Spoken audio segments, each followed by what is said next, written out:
Gerhard Schröder, the former Chancellor of Germany, has once again moved into the spotlight of public attention. Although most mainstream media seem to have written him off long ago, he recently released a video that is now spreading rapidly across the internet. In it, he addresses the public directly with the words, "I need to tell you something." These four simple words have created a powerful reaction. The video has received millions of views on social media, and the responses have been intense. There is a clear reason for this. Schröder is not merely reacting to current political events. He is sharing his personal, subjective perspective on developments in Germany and Europe. The video is worth watching in full as Schröder speaks openly and without compromise. The core of his statements focuses on the Nord Stream gas pipeline. Schröder is one of the few high-ranking German politicians who continues to support this energy project. He does not retreat, he does not apologize, and he does not attempt to distance himself. In contrast to current politicians such as Olaf Scholz, Robert Habeck, and Annalena Baerbock, who now act as if they never had anything to do with Nord Stream, Schröder speaks clearly and directly about the value of the project. According to him, Germany would never have become Europe's leading industrial nation without low-cost pipeline gas from Russia. Nord Stream represented prosperity, competitiveness, low production costs, and affordable energy for millions of households and thousands of companies. Schröder emphasizes that countries like Poland, Ukraine, and especially the United States tried from the beginning to hinder the development of the pipeline. Officially, this was justified by security concerns, but Schröder believes that the real reason was fear of a stronger Germany. He claims that the U.S. wanted to make Europe dependent on its more expensive fracked gas. Today, Germany pays several times more for LNG from the U.S. and Qatar than it once did for pipeline gas. At the same time, German companies are leaving the country, factories are closing, and the same politicians who once supported or at least tolerated Nord Stream now declare that the project was a mistake. One example is Olaf Scholz. As finance minister and later as chancellor, he was actively involved in completing Nord Stream 2 and used various methods to circumvent U.S. sanctions. At the time, this was considered acceptable, but under growing pressure from Washington and Brussels, Scholz changed his position. Suddenly, Nord Stream was a mistake, and Germany was portrayed as too dependent on Russia. Schröder views this as inconsistency and stresses that Germany still needs affordable energy, something the pipeline once guaranteed. In his view, this demonstrates that he himself shows more political steadfastness than the current federal government. Schröder's criticism goes even further. He openly discusses what many people think but rarely say publicly. In his opinion, the conflict in Ukraine cannot be won militarily by any side, neither by Ukraine, nor by Russia, nor by Europe. Every additional day brings more casualties, more destruction, and greater costs. He believes that weapons deliveries and sanctions alone cannot achieve peace. Instead, diplomatic initiatives are urgently needed. Schröder shares personal experiences as well. He speaks about his father, whom he lost in the Second World War, and therefore knows what war truly means. In this context, he stresses the necessity of dialogue, not because anyone likes it, but because key decision-makers in Russia must be engaged. Schröder argues that Vladimir Putin is primarily interested in protecting Russia as a state, not in reviving the Soviet Union. The idea of defeating a nuclear power with tanks and missiles is, in his view, unrealistic. Historical examples in Europe have shown that such strategies do not work. He even praises Donald Trump's statement that he would end the war quickly, and he insists that Europe must finally take responsibility before the situation spirals out of control.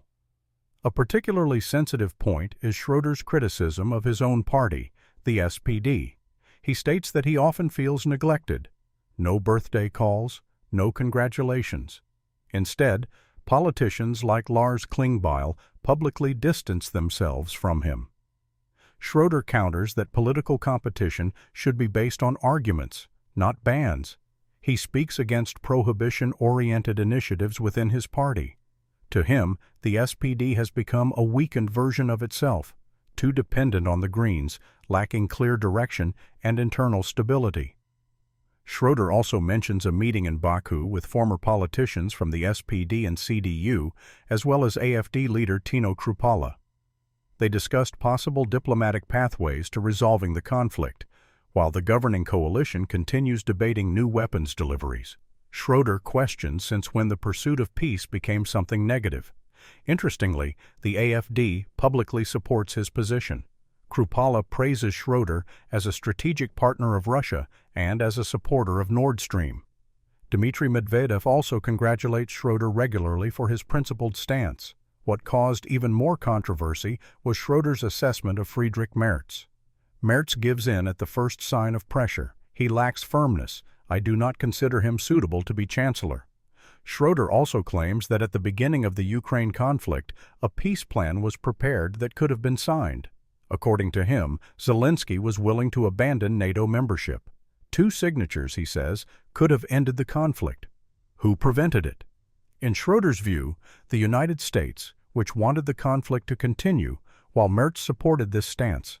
Schröder also criticizes Germany's foreign policy, arguing that it is not independent but rather heavily influenced by decisions in Brussels and Washington. What was once labeled a conspiracy theory is now being voiced publicly by a former chancellor himself. He is convinced that the conflict could have been resolved earlier.